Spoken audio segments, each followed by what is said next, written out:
जमीन विवाद में पुलिस की भूमिका नगण्य है, बल्कि हम शून्य कहेंगे। पुलिस को मात्र इतनी शक्ति है कि वो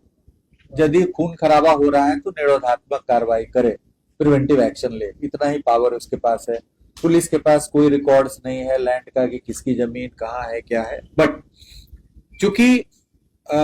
भूमि विवादों के कारण 50 से 60% अपराध, चाहे वो दंगा हो, हत्या हो जाता है।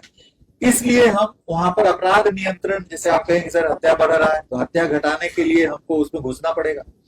हमें वहां पर हस्तक्षेप करना पड़ेगा। तो हस्तक्षेप हम इस मायने में करें, जो थाने में बैठक हो रही, करीब 540 अंचल है पूरे राज्य में, थाना हमारा 1400 है, तो आप ऐसे भी डिवाइड कीजिएगा तो प्रत्येक अंचल में करीब करीब 2.5 से 3 थाने आ जाते हैं। तो यदि थाना पे बैठक होगी तो 3 थाने में बैठक होगी तो सीओ 3 जगह तो जा नहीं सकते हैं, दिन फिक्स है कि शनिवार को ही होना है। तो एक तो ये कारण है कि अंचल की संख्या 3 गुना कम है, थाने की संख्या 3 गुना अधिक है, इसलिए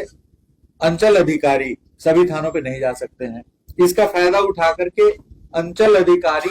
स्वयं न जा करके अपने अधीनस्थों को भेज देते थे, कभी कभी अमीन को भेज देते जो कोई निर्णय नहीं ले सकता है, कभी कभी राजस्व कर्मचारी को भेज देते थे। तो इसको, इस प्रथा को समाप्त करने के लिए मैंने इस व्यवस्था को और प्रभावकारी बनाने के लिए यह निर्णय, उच्च स्तरीय निर्णय हुआ, चीफ सेक्रेटरी साहब की अध्यक्षता में बैठक हुई, हुआ कि ये शनिवारी बैठक अंचल में हो और अंचल में सभी थाने जाएंगे, सभी थाना प्रभारी स्वयं उपस्थित रहेंगे और थाना प्रभारी दूसरे को नहीं भेज सकते। शनिवार को अंचल में जो बैठक होगी तो थाना प्रभारी सभी, चूंकि अंचल एक है, ऐसा कोई भी अंचल नहीं है जिसमें थाना प्रभारी ना हो, बल्कि 2-3 इस प्रकार से है, तो वहां पे जाएंगे। अब दूसरी बात इसमें ये दिक्कत ये हो रही थी कि थाना के पास किसी प्रकार का राजस्व अभिलेख नहीं, कुछ भी नहीं है, नथिंग। तो जब कोई अभिलेख नहीं है तो आप क्या देख सकते हैं, आप क्या चीज का बैठक कीजिए। अंचल में सभी प्रकार के राजस्व अभिलेख है, अंचल चाहे तो अपनी पूरे कर्मचारी को बुला सकता है, अमीन को बुला सकता है, रेवेन्यू इंस्पेक्टर को बुला सकता है, तो वो अपने सभी पूरे के पूरे पदाधिकारियों को शनिवार को अंचल में रख सकता है। और थाना भी, वहां तीनों थाना, 2 थाना जो भी है, एक थाना है, वहां पे चले जाएंगे। तो वहां पर जो भूमि विवाद के संबंध में जो निर्णय लिया जाएगा और जो सहूलियत होगी वो थाना पे नहीं हो सकती है। इसलिए मैंने पिछले वर्ष कई बार बैठकें की, राज्य सरकार के संज्ञान में लाया और उसके बाद राजस्व विभाग के द्वारा यह आदेश निर्गत हुआ कि यह बैठक अब अंचल कार्यालय में होगी और उसमें यह भी है कि अंचल के सभी पदाधिकारी उपस्थित रहेंगे और अंचल कार्यालय वहां अपलोड करेगा, जो भू समाधान पोर्टल है उस पर, जैसे पुलिस को क्या उस पर लिखना है जमीन विवाद के सामने में, तो उसका जो मजमून है उसको भी तैयार करने में दिक्कत होती थी, क्योंकि वो समझ में नहीं आता है उसको कि क्या मामला है। तो अंचल जब अपलोड करेगा भू समाधान पोर्टल पे कि उन्होंने क्या निर्णय लिया, क्या देखा, तो वो ऑर्डर भी जो उस पर अपलोड होगा वो लीगल तरीके से सही होगा। तो इन सभी चीजों को दृष्टिगत रखते हुए जमीन विवाद के संबंध में जो कार्रवाई करनी है उसका स्थल थाना से अंचल में गया। वहां पर पुलिस इसलिए वहां पे रहती है कि पुलिस को वहां से पता चलेगा कि उसमें आदेश में स्पष्ट लिखा होगा, यदि पुलिस को लगती है कि यह विवाद गंभीर रूप धारण कर रहा है तो आप प्रिवेंटिव एक्शन इमीडिएटली करेगी। सीओ यदि वहां पे जाएंगे तो आप देख रहे हैं कि जब पुलिस का छोटा दल भी जा रहा है तो जमीन विवाद के मामले में वहां पे हिंसक झड़प हो जाती है, तो सीओ अकेले वहां नहीं जा सकते। हम लोग ने आदेश दिया है कि यदि लगता है कि स्थल निरीक्षण करना है तो सीओ और एसएचओ साथ में जाएंगे, एसएचओ अकेले नहीं जाएंगे किसी भी विवादित स्थल पे, वो आदेश में स्पष्ट रूप से लिखा गया।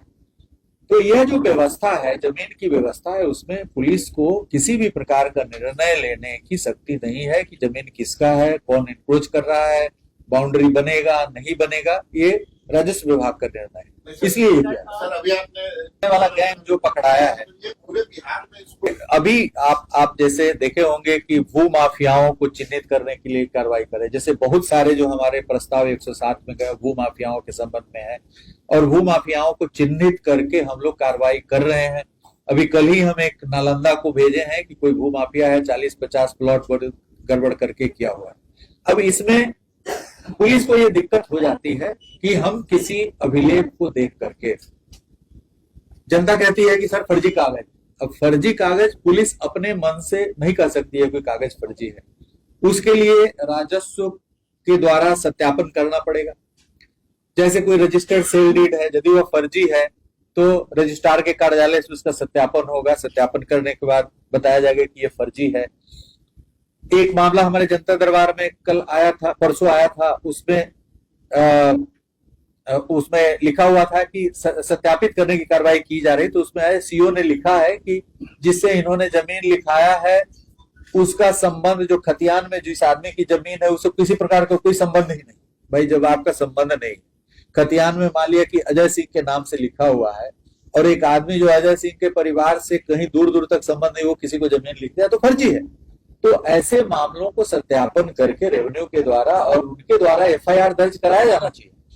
क्योंकि वो एजेंसी है रेवेन्यू वाले जो जाकर के कोर्ट में अच्छे से गवाही दे सकते हैं कि नहीं हमने सत्यापन कराया, फर्जी पाया, हम अपने अभिलेख से सत्यापन कराया, फर्जी पाया। तो हम कोशिश कर रहे हैं कि जहां कहीं फर्जी दस्तावेज का मामला आता है, अनऑथोराइज आदमी रजिस्टर कर दिया है जमीन को, तो उसमें अभिलेखों का सत्यापन कराया जाए। यदि हैंड राइटिंग या जो अंगूठे का निशान है वगैरह वगैरह यदि फर्जी है तो उसका हमारा हैंड राइटिंग प्रयोगशाला यहाँ पे उससे जांच कराया जाए और एफआईआर दर्ज हो। प्रतिदिन जनता दरबार में इस तरह के 4-5 मामलों में हम लोग एफआईआर दर्ज करने का आदेश देते हैं। तो ये कानूनी कार्रवाई, जाली कागजात जहां यूज हो रहा है, अब जैसे सीओ के यहाँ बैठक हो रहा है, वहां थाना प्रभारी को लगेगा कि जाली कागजात के आधार पे इसने या इसके विपक्षी ने जमीन हड़पने की कोशिश किया है, वो थाना पे लौट करके एफआईआर दर्ज करेगा। तो हमारी भूमिका जमीन विवाद में हिंसक झड़प को रोकने, निरोधात्मक कार्रवाई करने, यदि पूरे सत्यापन के क्रम में आ रहा है कि जाली कागजात का प्रयोग हुआ तो उस पर एफआईआर दर्ज करने, कॉग्निजेबल ऑफेंस दर्ज करने, इस प्रकार की भूमिका है।